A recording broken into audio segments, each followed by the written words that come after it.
Hello, কেমন আছেন সবাই? আজকে আমরা দেখব হচ্ছে কোনো একটা ডেটায় কোনো একটা আ কলামে ডেটা আছে। সেই ডেটাটা কতগুলো আছে মানে দেখা গেল ডুপ্লিকেট ডেটা আছে হয়তো। সেইটা যদি দেখতে হয় তাহলে সেটা কিভাবে দেখব? এবং এটাও শিখব ডুপ্লিকেট ডেটা আমরা পোড়াবো কি করে?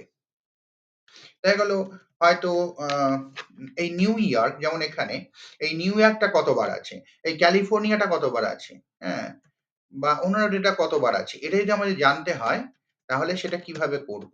কিভাবে দেখব? কিভাবে জানব? কাউন্ট করতে হবে। এই ফাংশনটার নাম হচ্ছে কাউন্টিফ। আচ্ছা তার আগে আমি জানাই, আমি কিভাবে এই ওপর থেকে নিচে নেভিগেট করছি। কন্ট্রোল ধরে একটা করে তো আমি নিচের ডাউন কি মেরে বা আপ কি মেরে উপরে নিচে করতেই পারি। কিন্তু যদি কন্ট্রোল ধরে ডাউন কিটা কন্ট্রোলটা প্রেস করে রেখে যদি ডাউন কি মারি তাহলে সটাক করে নিচে চলে আসবো। আর কন্ট্রোলটা ধরেই প্রেস করে রেখে যদি আপ কি মারি তাহলে ঠিক সটাক করে উপরে উঠে যাবো। একইভাবে যদি কন্ট্রোল ধরে আমরা যদি রাইট কিটা যদি মারি তাহলে ডান দিকে চলে যাবো।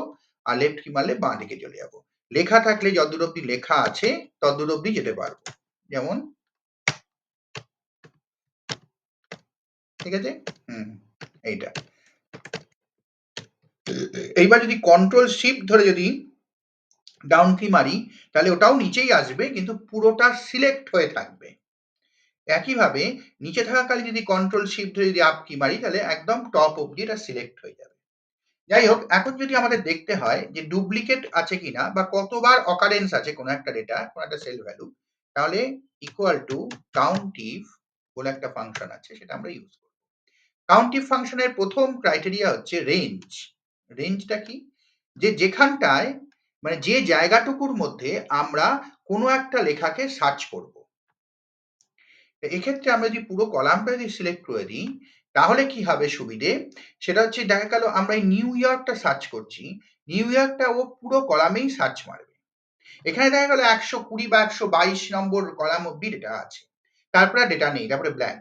এবার ওখানে যদি তলায় যদি আমরা ডেটা যদি এড করতে যদি যাই, তাহলেও ও এখানে এই ফাংশন ভ্যালুটার সঙ্গে এখানে আপডেট হতে থাকবে। যেহেতু পুরো কলামটাই আমার সিলেক্ট হয়ে আছে। কিন্তু আমি যদি শুধু রেঞ্জ টুকু অর্থাৎ শুধু যদি ১২০ টা বা যে কটায় ডেটাটা আছে, যে কটায় লেখা আছে, সেটুকু জায়গায় যদি সিলেক্ট করতাম তাও করা যায়। সেক্ষেত্রে কিন্তু তলায় কিছু অ্যাড করলে তার ইফেক্ট এই রেজাল্টের ফাংশনের রেজাল্টের উপর আসতো না। সবসময় মনে রাখতে হবে এক্সেল এর এটাই সুবিধে যে যেকোনো ফাংশন অটো আপডেট হয়। যদিও এটা বন্ধ করা যায় বিশেষ অপশন দিয়ে। কিন্তু জেনারেলি এক্সেল এ যেকোনো ফাংশন অটো আপডেট হয়। যেরম ডেটা আপডেট হবে সেরম ফাংশনও আপডেট হতে থাকবে। যাই হোক, তাহলে ফার্স্টে আমরা রেঞ্জটা নিলাম, পুরো কলামটা নিলাম। রেঞ্জ হচ্ছে সেটা যেখানে আমরা কোনো একটা পার্টিকুলার ভ্যালুকে সার্চ করব। হ্যাঁ? এবার কমা দিয়ে ক্রাইটেরিয়া হচ্ছে কাকে আমরা সার্চ করব সেটা। আমরা সার্চ করব A2 র মধ্যে A2 সেলের মধ্যে যে ভ্যালু আছে সেটা। A2 সেলের মধ্যে যে ভ্যালু আছে সেটাকে। এবার ব্র্যাকেটটা ক্লোজ করে দিলাম, এন্টার মেরে দিলাম। নিউ ইয়র্ক আছে ২ বার। টোটাল এই কলামটার মধ্যে যতগুলো লেখা আছে তার মধ্যে নিউ ইয়র্ক ২ বার আছে। হুম? এবার এই নিউ ইয়র্ক যদি এটা যে বলছিলাম এই অটো আপডেট হয় তার প্রমাণ হচ্ছে এটা। এই নিউ ইয়র্কটা যদি একটা যদি বাড়িয়ে দিই এখানে, তলায় হয়তো দিয়ে দিলাম। তাহলে সঙ্গে এখানে কিন্তু ৩ হয়ে যাবে। বা আরেকটা যদি বাড়িয়ে দিই, তাহলে সঙ্গে এখানে কিন্তু ৪ হয়ে গেল।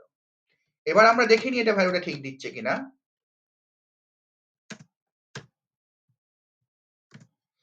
নিউ জার্সি না, নিউ ইয়র্ক। এই যে ৪ বার আছে।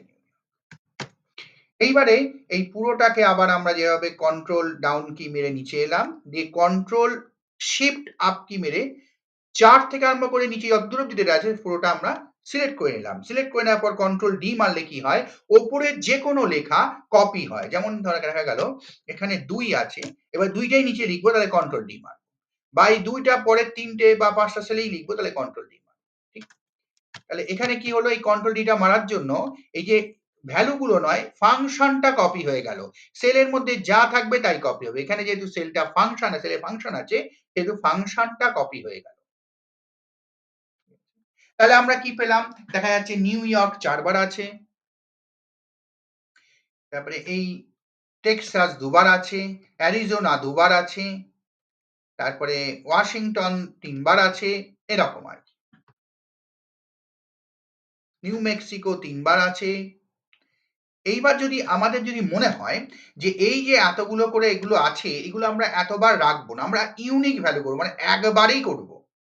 মানে একটা করে ভ্যালু করব। এই যে ডবল ডবল ডবল ডবল 4 বার 5 বার 6 বার করে আছে, সেগুলো আমরা রাখবো না। সেক্ষেত্রে কি করতে হবে, যে যে সরি যে কলামের মধ্যে ডেটাটা আছে, সেই কলামটা বা যে রো এর মধ্যে ডেটাটা আছে, সেই রোটা যে কোনো জায়গায় আমরা কার্সারটা রাখবো। রেখে ডেটায় যাব। ডেটায় গিয়ে রিমুভ ডুপ্লিকেট ভ্যালু বলে একটা অপশন আছে, ওখানে চলে যাব। চলে গেলে পর একটা এরকম একটা রিমুভ ডুপ্লিকেটস বলে একটা ইয়ে খুলবে, বক্স খুলবে। এইবার এইখান থেকে মাই ডেটা হ্যাজ হেডার, এটা ক্লিক করা আছে কিনা দেখবো। ক্লিক করা থাকলে যেটা সুবিধা হবে, এই স্টেট আর কাউন্ট মানে ওপরের ফার্স্ট রো এর যে ডেটাগুলো আছে, সেই ডেটাগুলোকেও হেডার হিসেবে ধরবে, এবং এই যে রিমুভ ডুপ্লিকেটের যে সিরিজ, তার থেকে ওদেরকে আলাদা রাখবে। তাতে কি হবে, আমার হেডার উড়ে যাওয়ার কোনো ভয় থাকবে না।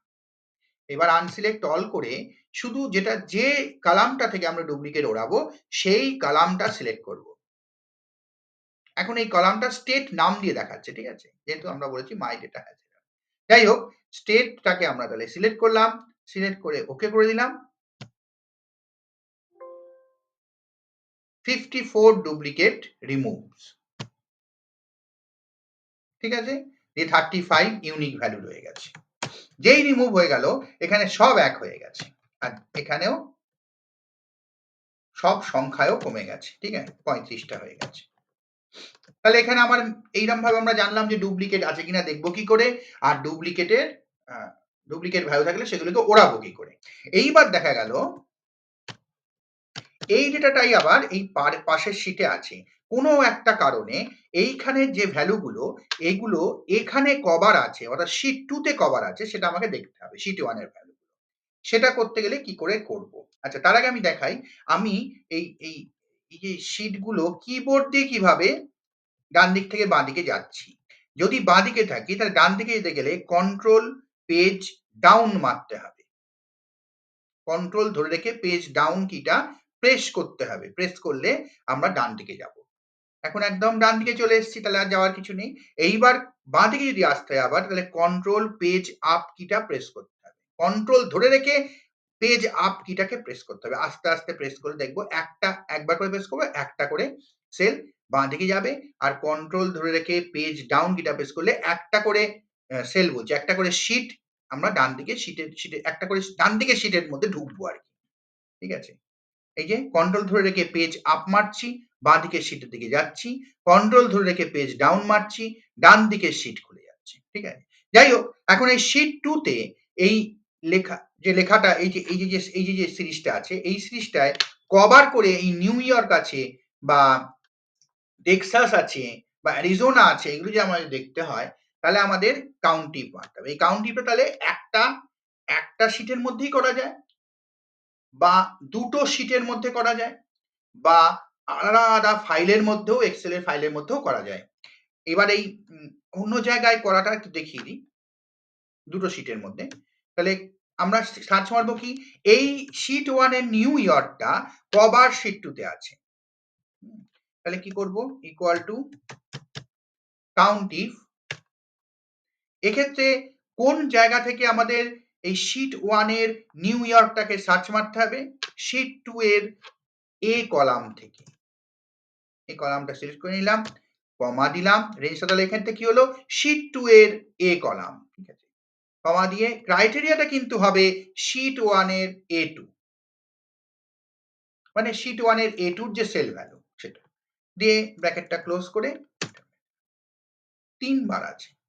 ঠিক একই ভাবে আবার সেই কন্ট্রোল ডাউন কি মেরে নিচে নামলাম, দিয়ে কন্ট্রোল শিফট আপ কি মেরে কন্ট্রোল ডি মেরে পুরোটাকে কপি করে নিলাম, পুরো ফাংশনটাকে। এবার দেখলাম সবগুলোই মোটামুটি 3 বার করে আছে। এবার এই একই ভাবে তাহলে শিট 2 এর ডুপ্লিকেট যদি ওড়াতে হয়, তাহলে কি করব, ডেটায় যাব, রিমুভ ডুপ্লিকেট করব, রিমুভ ডুপ্লিকেট করলে মাই ডেটা হ্যাজ হেডার করব, করে যেহেতু একটাই কলাম আছে সেহেতু আর এখানে ডিসিলেক্ট বা আনসিলেক্ট করার কোনো ব্যাপার নেই, সিলেক্ট হয়েই আছে, ওকে করলাম। একইভাবে পুরোটা উড়ে গেল, 35টা ইউনিক ভ্যালু রয়ে গেল, আর এখানেও আর কোনো মানে ইয়ে নেই, এক ছাড়া আর কোনো ভ্যালু নেই, মানে এখানে এখন সবগুলোই একবার করে আছে, মানে এখানে শীট 2 তে। ঠিক আছে, ওকে, সবাই ভালো থাকবেন, আর ভালো লাগলে লাইক করবেন, সাবস্ক্রাইব করবেন। আমি এক্সেলের সম্পূর্ণ সিরিজ এক এক করে কভার আপ করব, একে একে ভিডিও আসবে, আপনারা দেখবেন। ভালো লাগলে লাইক করবেন এবং অন্যদের মধ্যে শেয়ার করবেন, যাতে আরো সবাই এই এক্সেলটা প্রচন্ড এখন একটা প্রয়োজনীয় সফটওয়্যার, সবাই যাতে জানতে পারে, বুঝতে পারে, শিখতে পারে এক্সেল। ধন্যবাদ।